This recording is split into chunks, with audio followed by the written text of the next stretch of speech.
if I can get this thing to work. If I move this over here, I thought this was kind of interesting. Hopefully this will run. I think it runs by itself. There it goes. It's a little program that was from Wikipedia, and it shows the calculation of the Fibonacci series and creating this pattern. And you can see it actually spirals out. It's doing the calculation and how you get these squares. But is it I also find that very interesting that this Fibonacci series starts with a tiny little square, and then a bigger square, another square, and a bigger square, another square, another square, and then the whole thing. I think I'll fill in. And giving full credit, this is Wikipedia, and uh, the interesting thing is that the Fibonacci series is related to this thing called the golden ratio, and the mathematics of it I will not go into because probably make most people fall asleep.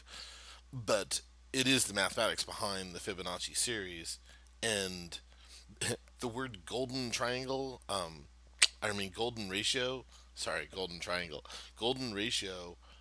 I mean that also like peaks up your ears because I mean we're looking for a box of gold, and it is another thing that I find kind of weird or interesting is that the box itself is 10 inches by 10 inches by 5 inches, which is the first couple of numbers of a Fibonacci series. Another thing that's interesting is, when they talk about the golden ratio, there's a diagram of the human body. Also, that even Leonardo da Vinci's illustrations, had that he was using this golden ratio in his paintings. And so here it is again.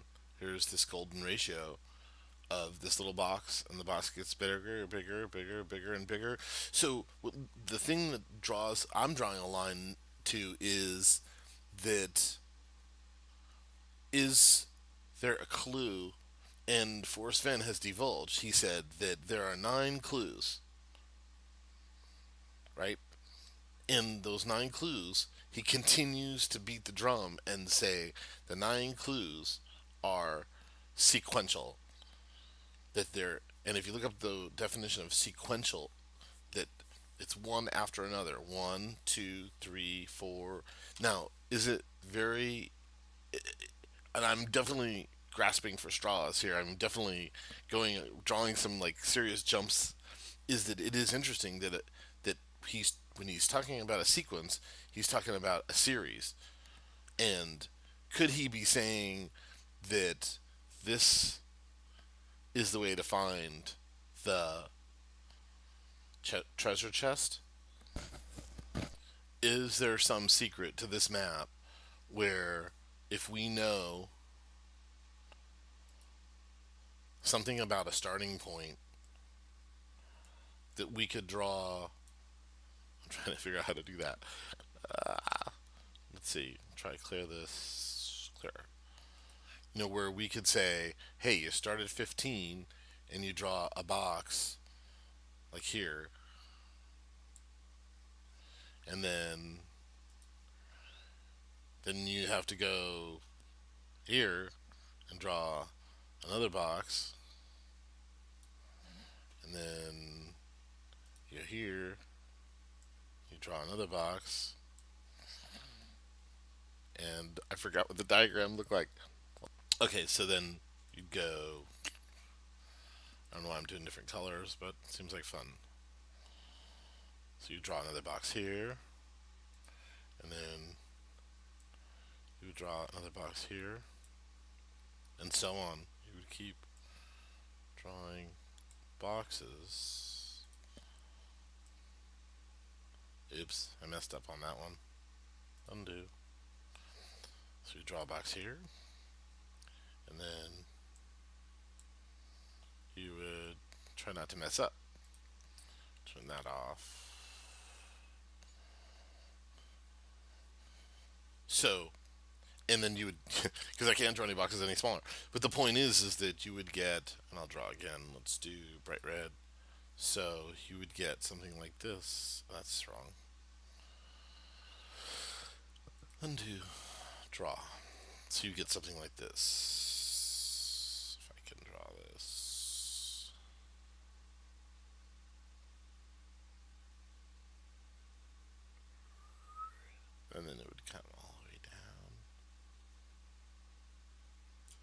and you'd get the spot. That's right there, right, or wherever. Put X marks the spot. So crazy. Yeah, it's definitely undo all, clear all. Definitely a crazy idea. And how would you even know where to start drawing that? I mean, I just used a random part of the poem. I mean, the problem with it also is that, you could draw this crazy thing, right?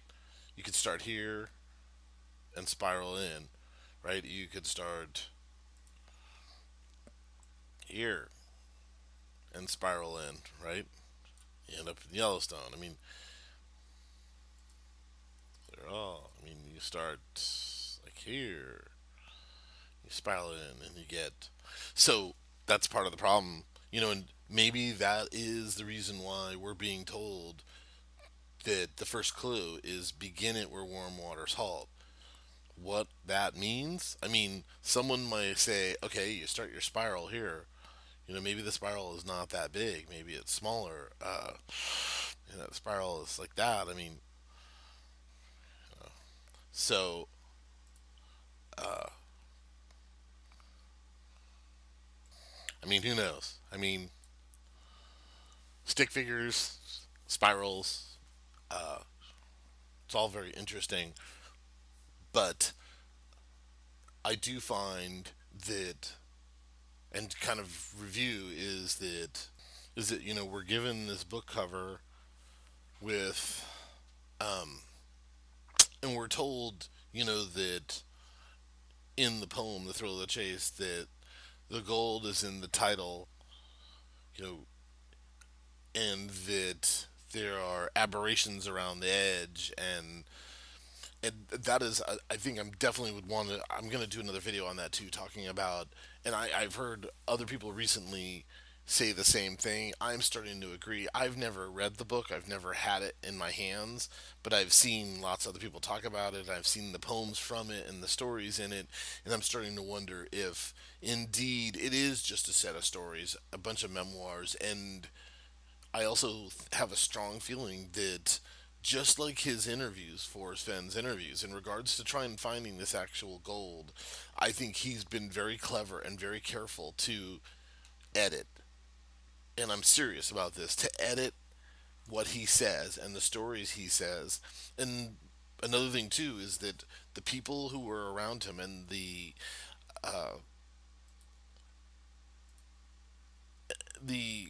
environment that he was in, and all these, there's nobody maybe around anymore to, and that's why he tells the story about, if when one person's dead the other person's alive, why nobody's, dead men tell no tales. And so there's nobody around to come and say, oh, I knew Forrest Fenn back then. He's leaving out whole parts of, he's leaving out all these different parts of the story.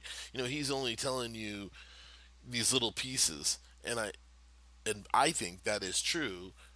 I also think that, how many times have you gone, or you have, as an example, you go on a trip and you go to Las Vegas and you drive there and you win $500, but you spent 2,000. And so when you come home, and maybe halfway there it rained, and then the one day it snowed, but then when you finally got to Vegas, the sun came out, and you bought four drinks, and the bartender only charged you for two somewhere. So when you go home and you tell your friends, hey, I went to Vegas. Hey, that's fantastic. I won $500 and I got two free drinks, and the weather was unbelievable. But the thing is that and maybe along the, oh, by the way, had a flat tire and I got a ticket for speeding. But I don't tell people those other parts of the story. I tell them the parts that I want to tell them. I edit out those parts. And I think that Forrest Fenn has been very clever to, in his memoirs, in the book, The Thrill of the Chase, Too Far to Walk, and other books that he's written, to tell stories. I also think that he may have, like anybody, a good storyteller may have embellished those stories. So And I'm going off on a whole nother thread of discussion. This video is run way long. I'm gonna have to chop it in two. I do think it's interesting about the pictures on the front of the Thrill of the Chase, that they form the states and that Montana has the gold. Is it an aberration? Is it a clue? Uh, is there something to the Fibonacci series and the little boxes? But again, kind of going back on the same thing I just said, is that where do you begin? And where Wormwater's hauled is so vague, and that is going to be, I think, a point of another video blog, as I may go start on that topic of the issue of vagueness and inability to even have one little toehold on when you read the poem. And we're given all this information, and it ends up kind of being still not worthless, but contextually, or getting a toehold on the poem and trying to figure out where this thing is, you end up looking at Fibonacci series, which is kind of interesting, and I'm probably going to talk about it again, but I'm going to end this video and I'm going to cut it in two. Oh, and I almost forgot these pictures too. Going back to this Fibonacci thing, is Fibonacci in nature? Like, here's the inside of a seashell, and you can actually see the Fibonacci series. And there's a Fibonacci series in the petal design of flowers, in pine cones. Here's a pine cone. You can see the Fibonacci series, and in galaxies, Fibonacci series, and more pine nuts, pinion nuts, and that's it. That's more. But it's interesting, huh? All these Fibonacci series in nature. It is what it is. Definitely very, very interesting. So that's my whole jumping way off on the edge of from the book to all the way to Fibonacci series, and maybe it'll help somebody figure out where this thing possibly could be. I mean, on my little artwork here, right? Draw Fibonacci series. Oops. Oh, there it is. All right. Thanks for watching, and like my videos if you can, and subscribe to my channel. Thank you for watching.